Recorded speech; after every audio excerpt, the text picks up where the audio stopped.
오늘 말씀의 제목은 하나님 나라의 꿈을 꾸고 계십니까? 라고 하는 말씀의 제목을 가지고 말씀을 드리고자 합니다. 위클리프 선교회의 설립자였던 윌리엄 카메론 다운젠트라고 하는 분의 이름을 여러분 혹시 들어보셨습니까? 그분은 1900년대 초 신학교에서 신학교 시절에 과테말라로 선교사로 선교여행을 떠나게 됩니다. 그래서 그 과테말라에 가서 그곳에 있는 사람들에게 스페인어로 되어 있는 성경책을 나누어 주면서 복음을 전하게 되어지죠. 그때 한 원주민을 만나게 됩니다. 이 원주민과 만나서 대화를 나누게 되어지는데 이 원주민이 이렇게 얘기합니다. 그 책이 무엇입니까? 예, 하나님의 말씀입니다. 하나님이 누구이십니까? 예, 전지전능하신 분이십니다. 아하, 전지전능하신 하나님께서 왜 스페인어로만 말씀을 하십니까? 그 원주민의 그 이야기에 충격을 받습니다. 왜 스페인어로만 말씀하십니까? 사실 그 원주민은 카치쿠엘이라고 하는 말을 쓰는 사람들이었습니다. 다운젠트가 그 이야기에 충격을 받고 그래서 그 부족에 들어가서 그 부족에 있는 사람들과 어울리면서 그 언어를 배우고 성경을 이제 그들의 말로 번역하는 일을 시작을 하게 됩니다. 먼 훗날 자기가 성경을 번역하는 이 기술을 다른 사람들에게 가르쳐야 되겠다라고 하는 그 마음을 가지고 이제 그 일을 시작하게 되어지는데, 왜냐하면 자기 혼자서 이 세상에 있는 그 모든 부족의 말, 언어의 말을, 나라의 말을 번역할 수 없기 때문에 함께 동참하는 사람들을 또 세우기 위해서 이 기술을 가르치기 위해서 또 마음을 품습니다. 그래서 알칸소라고 하는 곳에서 농장의 헛간을 빌려서 여름 동안에 성경 번역하는 일을 훈련하고 언어학을 훈련하는 일을 시작을 합니다. 하지만 현실은 굉장히 냉혹했습니다. 그때 아무리 선전을 하고 광고를 하고 이 언어학을 훈련하고 성경 번역에 대해서 이야기를 한다고 해도 사람들이 오지 않고 딱 3명만 첫 번째 언어학 강좌에 찾아오게 되어집니다. 그렇지만 그는 실망하지 않고 그분들에게 성실하게 여름 동안에 언어학과 성경 말씀을 가르쳤습니다. 그 강좌를 수료한 사람들이 한 사람, 두 사람 늘어가면서 성경 번역을 하는 선교사들이 훈련이 되고 헌신하는 사람들이 나타나게 되었습니다. 그리고 그 이후에 언어학을 가르쳤던 그 헛간이 학교로 발전을 하게 되어지죠. 그래서 텍사스 덩컨빌에 있는 SIL이라고 하는 학교가 되어집니다. Summer Institute of Linguistics라고 하는 그 여름 언어학 연구소라고 하는 곳이 세워지게 되고 그곳에서부터 이제 많은 사람들이 이제 세워지게 되어집니다. 너무나 작은 한 사람의 비전과 꿈, 그것으로 시작한 그 위클리프 선교회가 지금은 6,800명의 성경 번역 선교사들이 파송되어져서 각 부족에게 들어가서 언어를 배우고 성경으로 번역하는 일을 하고 있습니다. 이 놀라운 이 일은 한 사람의 꿈에서부터 시작을 되어진 거예요. 다운젠트라고 하는 이분이 그 원주민과의 그 대화 속에서 하나님은 스페인어로만 말씀하십니까? 이 말씀에 이 이야기에 충격을 받고 하나님의 말씀을 부족의 언어로 전달하기 위해서 시작을 한 것입니다. 그 꿈과 그 비전으로 지금의 위클리프 선교회가 세워지고 사역을 하고 있습니다. 사랑하는 성도 여러분, 여러분들은 어떤 꿈을 꾸고 계십니까? 어떤 꿈을 꾸며 삶을 살아가고 계십니까? 혹시 그리스도인으로서 아마 냉소적인 분들은 이렇게 이야기하시고 반응하실 수도 있습니다. 목사님, 요즘 세상이 얼마나 힘든데요. 목사님이 모르셔서 그렇지 얼마나 살기가 힘든지 아십니까? 먹고 살기 힘듭니다. 젊은이들은 요즘 많은 또 낙심과 좌절 가운데 있죠. 과거 어른 세대를 바라보면서 어른들이 이야기하는 것에 대해서 꿈을 가져라, 비전을 가져라 이야기하면 굉장히 냉소적으로 반응합니다. 그 이유는 그 어른들, 부모들은 그때는 그 나라가 발전하는 시대였지 않습니까? 꿈을 가지면 현실이 되어지고 노력하면 되어지는 사회였지 않습니까? 근데 지금은 그런 시대가 아닙니다. 목사님 현실을 너무 모르시는 것 아닙니까? 정말 우리가 먹고 살기도 힘든데 꿈을 꾼다는 것 참 힘이 듭니다. 그 꿈이 현실이 되어진다는 것도 우리가 마음에 둘 수가 없습니다. 하루하루 버티기가 힘듭니다. 너무도 팍팍하고 여유가 없습니다. 꿈을 꾼다는 것은 배부른 사람들, 돈 있는 사람들, 또 여유가 있는 사람들이 하는 것이죠. 이렇게 말씀하시는 분들도 있을 것입니다. 그렇습니다, 여러분. 우리가 정말 우리의 삶이 힘들죠. 어렵습니다. 녹록치 않습니다.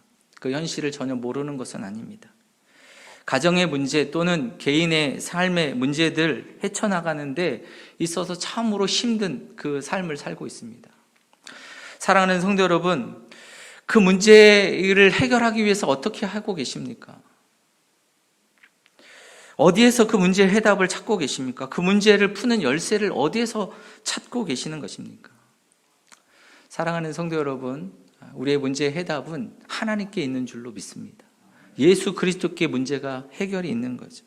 지금까지 내가 살아왔던 그 삶의 모든 것들 하나하나를 다 내가 주관해 왔다면, 그래서 문제가 이제 왔다면, 여러분, 이제는 우리가 주님 앞에 모든 것을 주권을 내어놓고 그분 앞에 맡기는 것, 이것이 참으로 지혜이지 않습니까? 힘들 것입니다. 물론 그렇습니다. 우리의 삶이 힘듭니다. 그러기에 우리가 하나님의 말씀을 붙드는 거죠. 하나님의 지혜를 붙드는 것입니다. 하나님의 말씀을 신뢰하고 하나님의 나라의 복음의 말씀을 우리가 알고 그 말씀 안에 거하고 그 하나님 나라의 복음 안에 거할 때 하나님 나라가 어떻게 우리의 삶에 역사하시는지를 체험하게 될 줄로 믿습니다. 살아계신 하나님을 우리가 체험하고 살아계신 하나님을 만나는 것이죠. 예수님께서 이 땅에 오셔서 하시는 첫 번째 말씀의 선포는 하나님 나라였습니다. 때가 찼고 하나님의 나라가 가까이 왔으니 회개하고 복음을 믿으라. 그때 역시도 힘든 삶을 살고 있는 사람들이지 않습니까? 이스라엘 백성들이 얼마나 힘든 삶을 살고 있습니까? 하나님의 나라를 선포하시고 하나님의 나라가 임했다.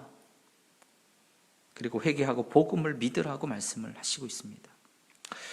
마태복음에 보면 예수님께서 복음의 말씀, 하나님 나라의 말씀을 증거하시죠.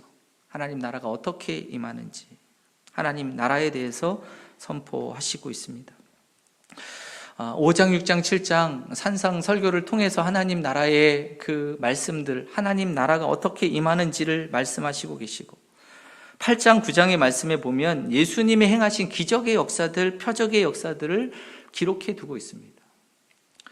병든 자들이 치유받고 나병 환자들 또는 중풍병자들 치유가 되고 귀신 들린 자들이 깨끗함을 얻고 지나가던 예수님께 그 옷자락을 만지니 12의 혈류병 앓았던 여인이 치유함을 받았습니다. 각종 병든 자들이 치유함을 받죠. 하나님의 나라를 맛보는 은혜를 경험합니다. 마태복음 9장 35절에 이렇게 얘기합니다. 예수께서 모든 도시와 마을에 두루 다니사 그들의 회당에서 가르치시며 천국 복음을 전파하시며 모든 병과 모든 약한 것을 고치시니라. 여러분, 사람들은 우리의 마음이 약하다 보니 기적과 병 고침에 우리의 마음에 관심이 가기도 합니다. 하지만 그것보다 더 중요한 것이 있습니다. 주님의 말씀의 가르치심이죠. 그 말씀의 가르침에 하나님 나라가 임하는 것입니다. 거기에 우리가 집중해야 되는 거죠. 사랑하는 성도 여러분, 우리가 하나님의 말씀을 따라 나아갈 때 그곳에 하나님이 통치하시고 하나님의 나라가 임함을 우리가 믿고 주님의 말씀을 붙드는 믿음의 성도들이 되어야 할 줄로 믿습니다. 바울은 꿈을 꾸었습니다. 모두가 하나님 나라에 속한 백성들이 되기를 소원하는 마음으로 하나님의 말씀을 증거합니다. 하나님의 자녀로서 하나님 나라에서 복을 누리는 하나님의 자녀들이 되기를 소원하고 그 말씀을 증거하는 것입니다. 오늘 말씀에도 보면 8절에 이렇게 말씀합니다. 바울이 회당에 들어가 석 달 동안 담대히 하나님 나라에 관하여 강론하며 권면하되 그랬습니다. 하나님 나라를 전파하고 있어요. 그가 정한 하나님의 나라는 무엇입니까? 예수 그리스도이십니다. 하나님 나라의 왕, 그분이 예수님이시니까 예수님의 말씀을 증거하고 예수님의 그 삶을 증거하는 것이죠. 그 왕이 우리의 삶을 다스릴 때 하나님의 나라가 임하는 것입니다. 주님의 나라가 임하는 것입니다. 바울은 하나님의 나라를 꿈꾸고 하나님 나라의 백성으로 살도록 하나님 나라를 전파하고 있는 것입니다. 오늘 이 회당에서, 예배소에 있는 회당에서 말씀을 듣는 사람들 가운데 두 부류로 오늘 나누어져 있습니다. 그 말씀을 듣고 순종하는 사람들이 있었고, 그 말씀을 듣고 순종하지 아니하며 비방하는 사람들이 있었다고 오늘 말씀하고 있습니다. 바울은요, 듣는 사람들, 믿음의 사람들, 순종하는 사람들을 따로 세워서 제자로 삼고 그들을 두란노 서원에서 날마다 말씀을 증거하면서 2년 동안 하나님의 말씀을 가르칩니다. 여러분, 2년 동안 예배소 교회 가운데에서 이 말씀을 듣는 사람들이 마음 가운데 하나님의 말씀을 품는 거죠. 바울과 같이 꿈을 꿉니다. 하나님의 나라가 그의 인생에 또 가정에 그의 삶에 임하기를 꿈을 꾸는 거죠. 여러분, 예수님의 말씀을 따라 함께 거하는 그들에게 정말 하나님의 그 임재하심을 체험함, 그 기쁨과 그 평안을 누리는 것입니다. 그래서 그들이 가서 아시아에 있는 지역에 가서 복음을 전하였습니다. 하나님의 말씀을 증거합니다. 오늘 말씀에 보면 아시아에 사는 자들이 유대인이나 헬라인들이 다 그 주님의 말씀을 들었다고 말씀하고 있는데, 여러분, 요한계시록의 말씀에 보면 7교회가 나옵니다. 예배소 교회, 또 서버나 교회, 버가모 교회, 두아디라 교회, 사대 교회, 빌라델비아 교회, 라오디게아 교회가 7개의 교회가 나오죠. 여러분이 예배소 교회에서 말씀을 들은 사람들이 각 지역 가운데에서 교회가 세워지는 거죠. 아시아 교회 7교회가 여기서부터 시작이 되었습니다. 곳곳에서 하나님의 말씀을 증거하고 하나님의 나라를 선포하고 그곳에 하나님을 섬기는 믿음의 공동체 교회가 세워졌습니다. 사랑하는 성도 여러분, 하나님 나라를 꿈꾸시고 하나님 나라의 비전을 품으시고 주님의 주시는 그 구원의 기쁨과 그 평안과 그 은혜 아래 여러분 삶을 살아가시는 저와 여러분들이 되시기를 간절히 축복합니다. 여러분, 성경의 역사는 하나님 나라의 역사죠. 바울이 로마서 14장의 말씀에 보면 하나님의 나라를 이렇게 얘기하고 있습니다. 하나님 나라는 먹는 것과 마시는 것이 아니요 오직 성령 안에서 의와 평강과 희락이라.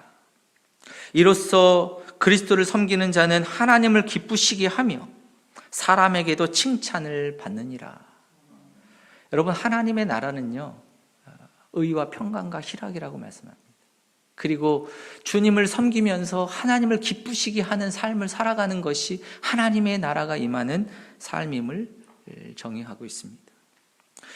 여러분, 그 구약의 성경의 말씀에 보면 하나님의 나라에 대해서 이야기하면서 모세에게 말씀하시지 않습니까? 하나님의 말씀을 모세를 통해서 이스라엘 백성들에게 전해주고 그 말씀의 규례와 명령을 따라 행하라.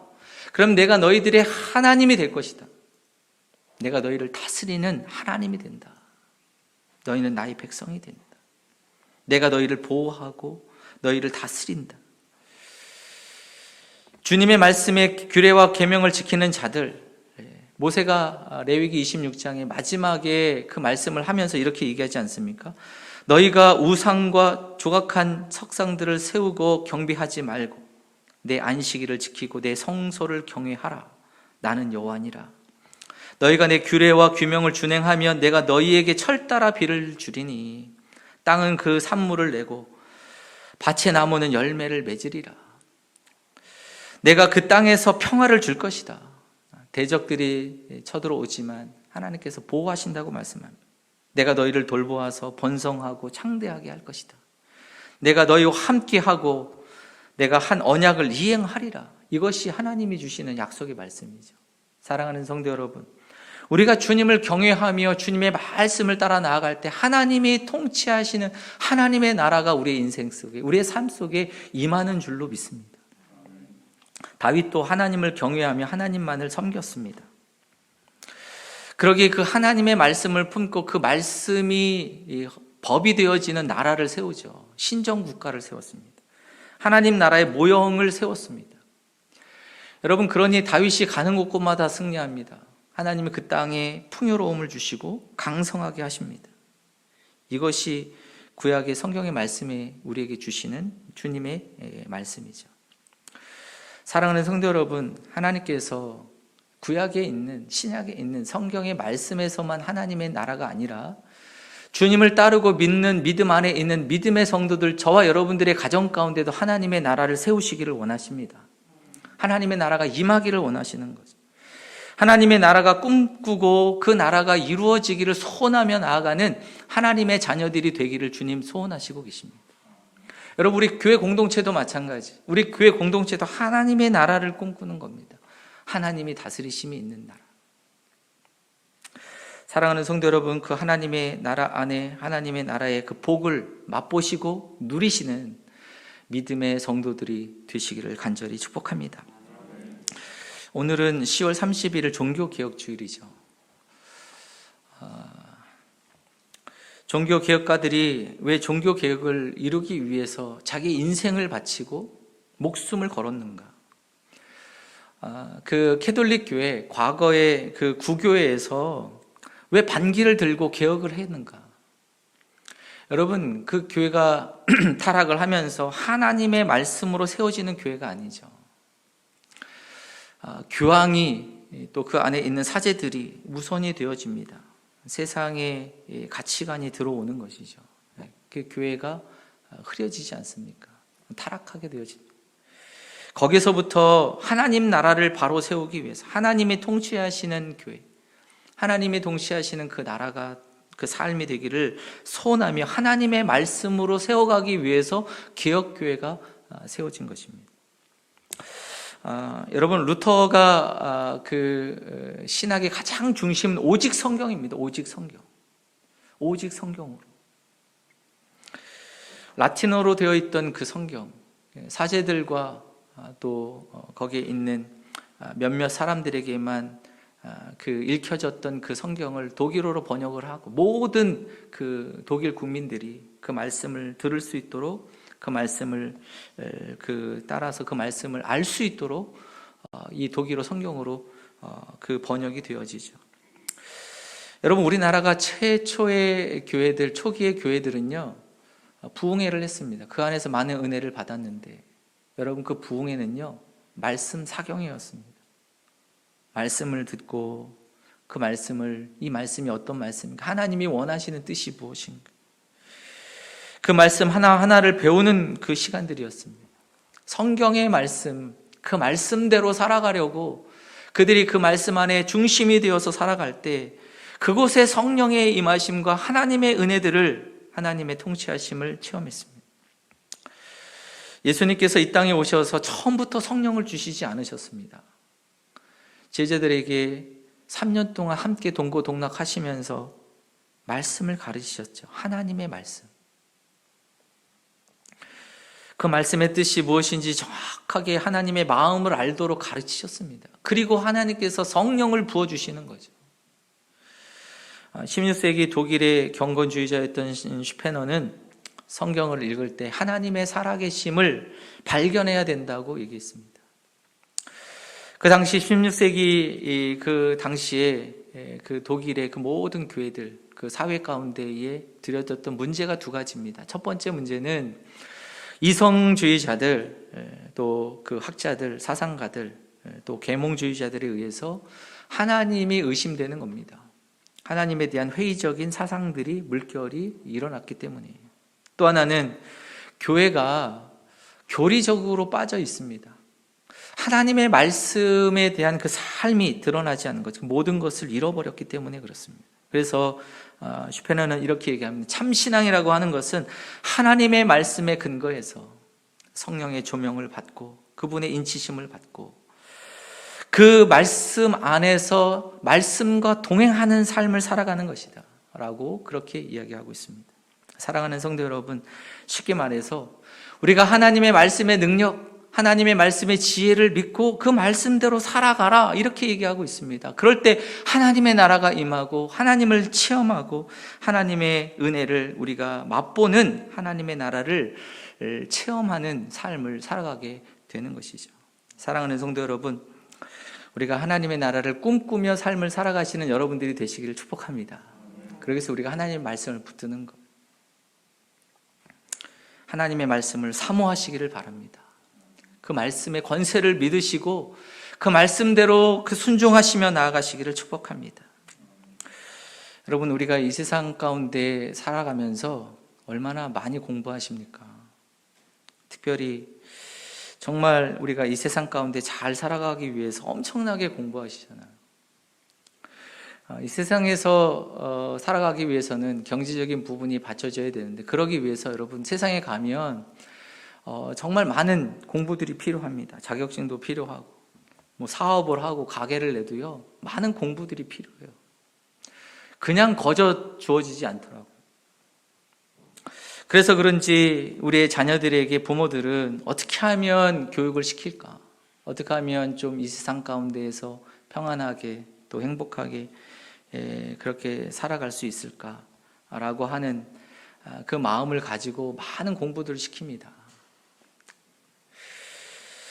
그래서 젊은 부부들은요, 그 아이들을 가르칠 때 이 부부들이 대부분 보면 젊은 부부들은 다 고학년이지 않습니까? 그래서 책도 보고 또 심리학자들 또는 교육학자들 이런 사람들이 책을 보면서 연구도 많이 하더라고요. 젊은 부분들 그 성도님들 가정에 가면 책들이 쫙 있어요. 심리학 책도 있고 또 아이들 공부하는 공부에 관련된 책들이 쫙 있습니다. 또는 그것으로 끝나는 게 아니지 않습니까? 부모들이 서로 또 네트워크를 연결을 해서 맘카페 가운데서 서로 또 이야기를 주고받으면서 어떻게 하면 아이들을 정말 또 이 세상 가운데 잘 키울 수 있을까, 엄청난 지식을 또 서로 공유하고 있습니다. 그런데 여러분, 우리가 물론 이 세상 가운데 사는 지식이 필요하죠. 그렇지만 이 세상 가운데 삶을 살아가다가 우리가 예기치 않은 문제들을 만나게 될 때 우리의 모든 마음의 좌절과 낙심과 무너짐을 발견하게 됩니다. 사랑하는 성도 여러분, 우리의 자녀들에게 물론 세상의 지식도 가르쳐야 하지만 참된 지식, 하나님의 말씀의 지식, 성경의 말씀이 정말 우리에게 이 세상 그 어떤 지식보다도 뛰어난 파워풀한 지혜의 말씀임을 우리가 알고 그 말씀을 가르치시고 그 말씀을 또한 그 말씀 위에 설 수 있도록 자녀들을 또 가르쳐야 할 줄로 믿습니다. 잠언서 9장 10절의 말씀에 보면 이렇게 여호와를 경외하는 것이 지혜의 근본이요 거룩한 자를 아는 것이 명철이라. 여러분, 최고의 지식, 최고의 지혜가 여호와를 경외하는 것이라고 말씀을 하고 있습니다. 2021년 그 5월 달에 그 기독 부모님들입니다. 기독 부모님들, 크리스찬 부모들 가운데서 5세의 아이들을 두고 있는 그 부모들에게 설문조사를 했습니다. 자녀들에게 교육에 있어서의 우선순위를 가르치는 것이 무엇입니까? 라고 하는 질문을 했습니다. 근데 여러분, 놀라지 마십시오. 신앙교육에 대한 것이 가장 꼴찌였어요. 첫 번째 1위가 인성교육, 두 번째가 자녀교육, 지성교육, 세 번째가 진로교육, 마지막에 신앙교육이 네 번째에 해당이 됐습니다.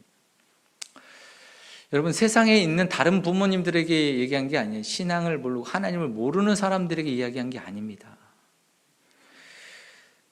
그리스도인 부모님들에게 질문한 것입니다. 신앙교육의 가장 마지막이 된 거죠. 사랑하는 성도 여러분, 주님께서 말씀하시는 것은 먼저 그의 나라와 그의 의를 구하라. 그리하면 이 모든 것을 더하신다고 말씀하셨는데, 여러분, 우리가 하나님의 말씀의 지식은, 지혜는 차선책이 아니지 않습니까? 최우선책이 되어야 되죠. 여러분, 우리가 이 세상 가운데 삶을 살아가고 또 고난과 역경 속에 있을 때 물론 세상의 지식이 필요합니다. 지금 더 중요한 것은 우리가 하나님의 말씀의 지혜를 붙들고 주님 앞에 서는 것입니다. 그럴 때 여러분, 그곳에 하나님의 다스리심과 하나님의 역사하심과 하나님의 은혜가 있음을 우리가 체험하는 거죠. 하나님의 나라를 맛보고 누리게 될 줄로 믿습니다. 왜 말씀이 능력입니까? 말씀이 곧 하나님이기 때문에 그렇습니다. 말씀이 곧 예수 그리스도이기 때문에 그렇습니다. 말씀이 살아계신 하나님이시죠. 태초에 말씀이 계시니라. 이 말씀은 하나님과 함께 계셨으니 곧 하나님이, 말씀은 곧 하나님이시라. 말씀이 육신이 되어 우리 가운데 거하심에 그 말씀이 우리에게 그 영광을 보니 은혜와 진리가 충만하다. 사랑하는 성도 여러분, 그 말씀이 하나님이시고 그 말씀이 예수 그리스도이십니다. 그러기에 그 말씀을 붙들고 그 말씀 안에서 우선 그 말씀을 붙들고 그 지혜를 붙들고 삶을 살아가는 것이죠. 그럴 때 하나님의 나라가 임하는 겁니다. 베드로가 예수님을 만나게 됩니다. 예수님을 만나고 나서 말씀의 능력을 체험하죠. 갈릴리 바다 가운데 그는 어부로서 정말 잔뼈가 굵은 사람입니다. 어부로서 베테랑입니다. 하지만 밤이 새도록 그물을 던졌지만 한 마리도 잡지 못하고 있습니다. 바다에서 고기를 잡지 못하고 있을 때 예수님께서 말씀하시지 않습니까? 깊은 데로 가서 그물을 던지라. 여러분, 예수님 목 쓰셨잖아요. 어부로서 한 번도 고기 잡는 일에 별로 이렇게 행하셨던 분이 아니십니다. 베드로가 뭐라고 그 대답을 합니까? 밤새도록 그물을 던졌지만 고기를 한 마리도 잡지 못하였지만 말씀에 의지해서 그물을 내리리이다. 말씀에 의지해서 내린다. 사랑하는 성도 여러분, 그리고 나서 찢어질 정도로 그 배에 그물이 가득했다고 성경은 말씀하고 있습니다. 기적을 체험하고 말씀의 능력을 체험합니다. 그리고 하나님의 나라를 맛보게 되어지는 거죠. 사랑하는 성도 여러분, 우리가 주님의 말씀 앞에, 이 말씀의 진리 앞에 우리가 늘 능력과 힘과 지혜가 있음을 우리가 늘 기억하고 그 말씀 붙들고 믿음으로 서시는 믿음의 백성들이 되어질 때 하나님의 나라가 임하고 주님의 다스리심을 체험하는 은혜가 있게 될 줄로 믿습니다. 히브리서 4장 12절 말씀에 보면 이렇게 얘기하죠. 하나님의 말씀은 살아있고 활력이 있어 좌우의 날선 어떤 검보다도 예리하여 혼과 영과 관절과 골수를 찔러 쪼개기까지 하며 또 마음의 생각과 뜻을 감찰하나니. 여러분, 하나님의 말씀을 검으로 비유하고 있죠. 좌우의 날선 어떤 검보다도 칼보다도 예리하다고 말씀합니다. 그래서 혼, 영, 그리고 관절, 골수까지 찔러 쪼갠다. 마음의 생각과 뜻을 또 판단한다. 여러분, 무엇을 얘기하는 것입니까? 하나님의 말씀이 우리의 몸과 또 우리의 영혼을 수술하신다는 것입니다. 수술하는 칼은 굉장히 예리합니다. 여러분, 그 칼이 얼마나 예리한지 살을 싹 큰 힘 들이지도 않아도 샥 베어지죠. 예리한 칼입니다.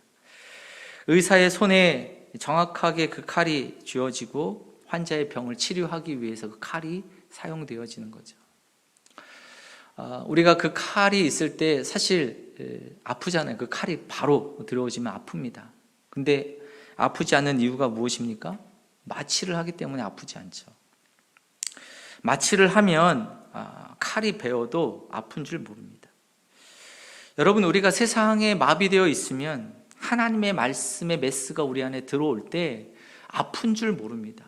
아픔을 느끼지 못하는 것이죠.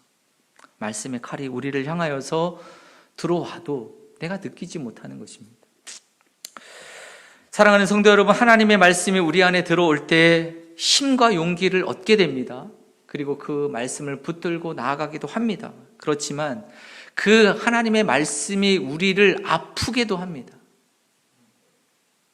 우리의 부족한 모습들을 낱낱이 드러내기도 하고 우리의 연약한 부분들을 책망하시기도 하시고 아프게 하시기도 하시죠.